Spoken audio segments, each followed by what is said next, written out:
Euroyard here, and we're finally beginning this project that we've been waiting to share for a little while now. We're going to give you our top 400 songs of all time through the 2025 Eurovision Song Contest. So, of course, if you watch this in like June 2026, this is out of date, but we won't have the updated list until probably later in the year, because what we like to do, we would watch the contest, evaluate all the songs, and then let it sit for a few months and then go back in again and then reevaluate the songs after they've marinated a little. And that's how we ultimately end up coming up with final scores and rankings and all that. So what we're going to do is, as I said, we're going to give you our top 400 Eurovision songs.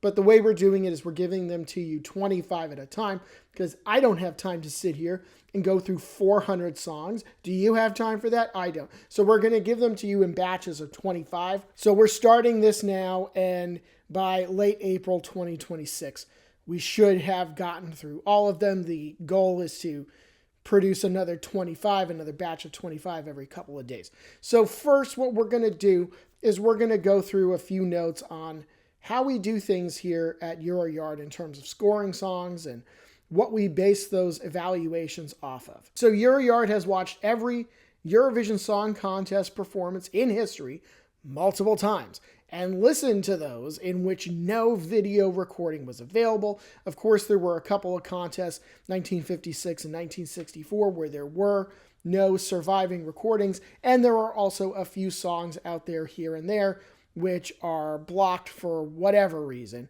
I'm looking at you, Turkey.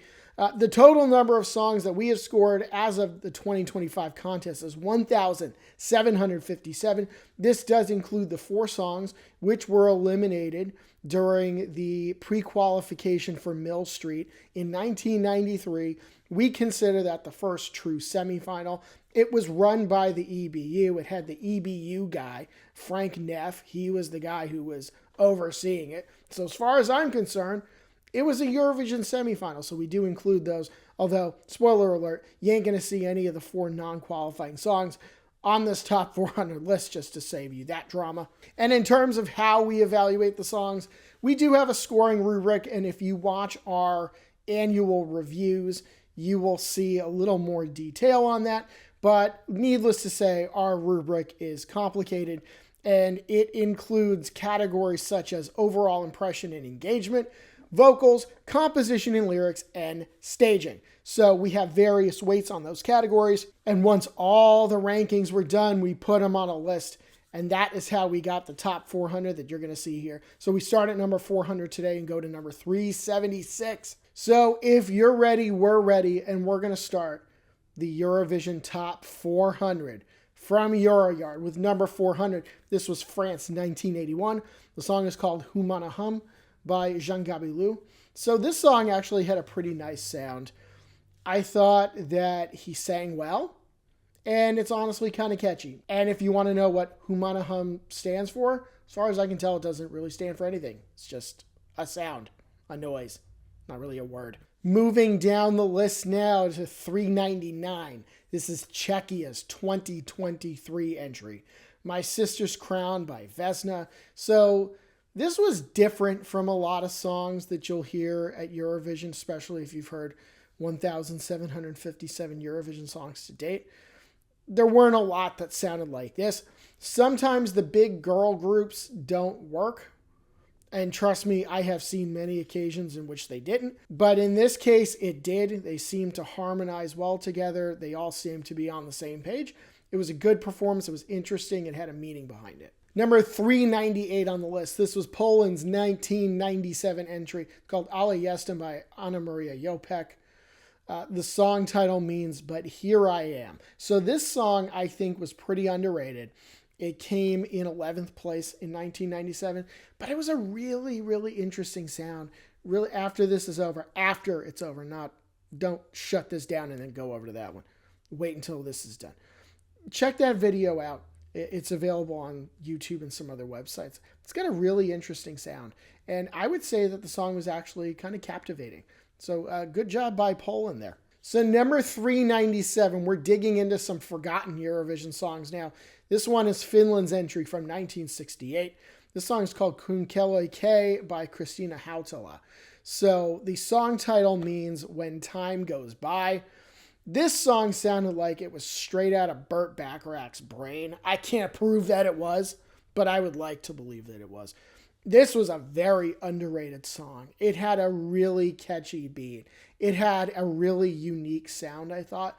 I was really invested in this song. The vocals weren't perfect, but the composition itself, I was really, really invested in it. I thought this was honestly one of Finland's better entries. So we are moving along quickly. We are now at number 396. This is Belgium's 2006 entry and one of only two non-qualifying songs that made our top 400. This is Je t'adore by Kate Ryan. So obviously the song title means I adore you. This is our second highest ranked non-qualifying song.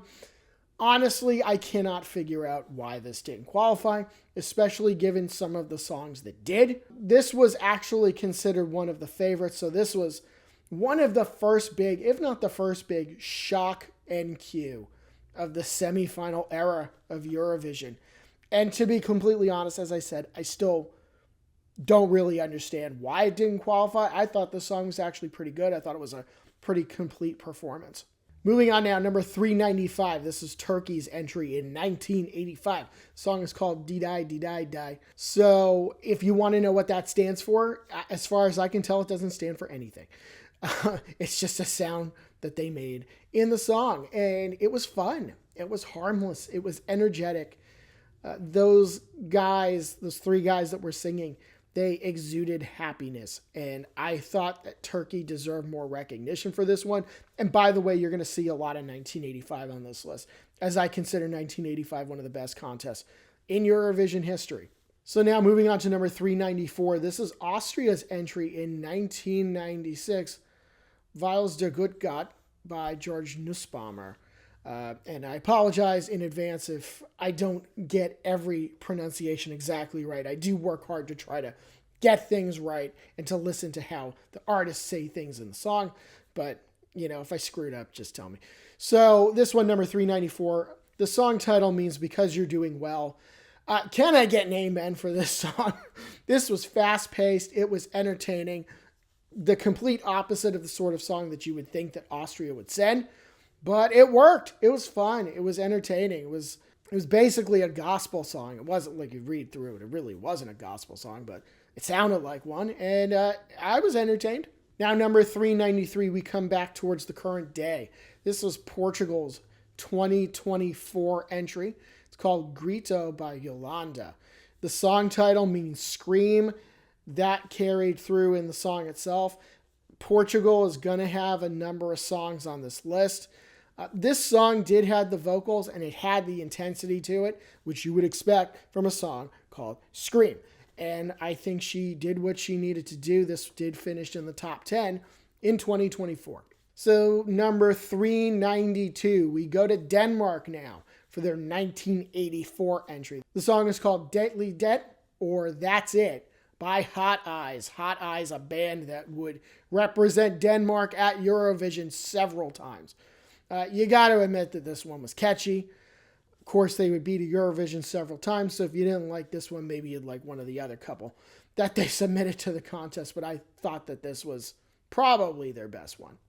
And I'm saying that not remembering if I have one higher up the list. I probably don't, but this one was pretty good. And we stay in Denmark for number 391. This is their 1992 entry, Altet som ingen ser, or All of the Things That Nobody Sees. So this one, I think, was underrated. The dude's hair was very, very questionable. If you see the video, it was very questionable. But it was 1992. You can almost forgive it, almost. This was good vocally. It had a catchy beat. I liked what they were serving on stage. And if you want more depth, we are going to do annual evaluations of all these songs and go a little more in depth as to the scores, the rankings, all that. So we're just giving you a high-level overview of each song and why it's here. Now we go to Italy for their 1985 song, number 390 on the list. This is Magic Oh Magic by Albano and Romina Power. I thought that Al carried the song. Now, this was not the first song that these two had done at Eurovision. this was the better one. I think that Al carried it, but he did a pretty good job of that. Overall, I think it was a very polished and professional performance. And again, like I said, you're going to see a lot of 1985 on this list. Now moving to number 389. This is Lithuania's first appearance on the list. Their 2012 song by Donny Montel, Love is Blind. At the time, I would have said that this was Lithuania's best entry to date. I will die on that hill. I know that there are some other Lithuanian songs that came before it that maybe you think were better. I don't agree. Donnie was a real one-man show up there. He sang well. He entertained his ass off. I don't really know what else he could have done better in this one. So for number 388, we go to another one of what I consider the top contests of all time with Finland's 1974 song, number 388, Keep Me Warm by Karita. So this, like I said, a forgotten Eurovision song, I think. It was underrated in what I think was a very, very strong contest. This, of course, was the contest that gave us ABBA. I thought this song was movie soundtrack good. That's how I would describe it. She's playing the piano, and it was the kind of song that, with that melody, I could hear it as being part of a movie soundtrack almost. Kind of surprised that it wasn't, at least as far as I know. I haven't seen every movie ever made since 1974. So if it isn't a movie soundtrack, maybe somebody out there can tell me. But if it wasn't, it should have been. So number 387, this is going to be Israel's first appearance on this list. 1987, their song Shir HaBatlanim by Dotner and Kushner. The song title means the bum song. And if you watch the performance, you will see why. So back in the day, even in the late 80s, you didn't really get a lot of solid comedy on the Eurovision stage. There were definitely some acts that hammed it up, but not quite to the extent that these guys did. So even though maybe some of the vocals weren't necessarily the most amazing, they definitely leaned into what they were good at, which was physical comedy and really trying to perform and entertain and to use themselves to try to entertain. And I thought that they did a pretty good job of it. This is one of those songs that, even if you don't remember everything about the 1987 contest, you remember those guys doing their thing up there on stage. Now we zoom a little closer to the present. Number 386, this is Finland's 2014 song. It's called Something Better by Soft Engine. Now this song, it is on my personal playlist. You might think, well, why the hell is it a 386? Because there were a lot of good Eurovision songs. And nothing that's on this list, as far as I'm concerned, is bad. So there's a lot of tough competition, so you understand. This song, it has a catchy hook, and it kind of took me back to some great songs of the 2000s, even though this was 2014. This did take me back to some, I guess, alternative rock songs of the 2000s that I liked, and I appreciated it. So now we move to number 385. This is going to be Iceland's first appearance on the list. Their 2008 song right here is called This Is My Life by Euroband, and I think this one was certainly underrated. The beat was strong. This song had a lot of energy. If you're into Europop, then this one was for you. And if you don't like Europop, well, then the hell with it. But I liked it, so it's here. Now to number 384, Armenia making their first appearance with their first song in Eurovision history. This was back in 2006. Number 384 was called Without Your Love by Andre. This was another one that I thought it was catchy, and then they threw in some ethnic flair to it. You add those two things together, and I think you got a good, memorable song. Armenia came out of the gate hot, and they finished in the top 10. So now, number 383 by Greece in 2013. You remember this one. Of course you do. It's called Alcohol is Free. Alcohol is not free, by the way, but the song was called Alcohol is Free. Of course, this was a very, very memorable song. It was a high-energy performance, quite the visual spectacle, and the crowd ate it up, so how could you say no? We move on now to number 382. This was Monaco's 1974 entry. Celui qui reste et celui qui s'en va, which means the one who stays and the one who leaves. Romuald, he sang with a lot of authority in this song. I like this better than his earlier efforts. There was some repetition in the lyrics. Overall, I think it was an interesting song. Again, this was a song that was part of a really, really strong 1974 contest. So now we go back to Finland for number 381 on the list. This is from 1986. And this song is called, well, we'll get to that in a second. So one title that I have here is called Never the End. This has also been called Päivä kahden ihmisen, or A Day for Two People. Either way, I've seen it both ways out in the world there. Either way, it was a good song. I really got a good hit of 80s music from this one. And 80s music is the elixir that nourishes my soul. So now we move down to number 380. This is France's 1990 entry, White and Black Blues by Joël Rousseau. So she was serving Diana Ross. You watch that video. I was getting Diana. That is not a bad thing. That is a compliment. The song had a meaning, which if you read the lyrics, or hell, if you even read the title of the song, it's plainly evident what the song is about. The beat that she was serving was pretty uncommon in the contest up to this point, so I appreciate that. I value uniqueness when it's good, and it was. Only a few to go here in this batch of songs.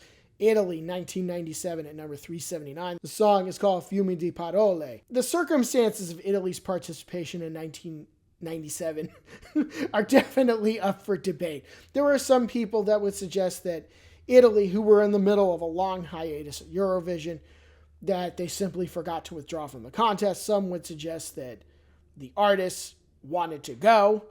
Who the hell knows? All I know is that Italy was there in 1997, and they did pretty well. It's pretty good. It's definitely a 90s pop rock kind of song, but it's also in Italian, so obviously it was going to be good. Now at number 378, this was Portugal's 1994 entry called Chamada Musica by Sara Tavares.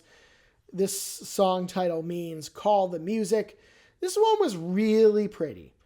She sang well, and unfortunately, Sara passed away at a young age back in 2023, but we will always remember this contribution to the contest, and a pretty one that it was. So now, number 377, we take you to Greece for their 1992 entry, Olotukosmo Iopida by Cleopatra. The song title means The Hope of the Whole World. The song had a nice beat. She was in command of that stage. And then we got some what I'll call Greekness in that song, and I appreciated all of it put together. It was a strong performance. And now the last one in this batch, we just go a little bit further down to Cyprus for their 2007 song and the only other NQ on our board here.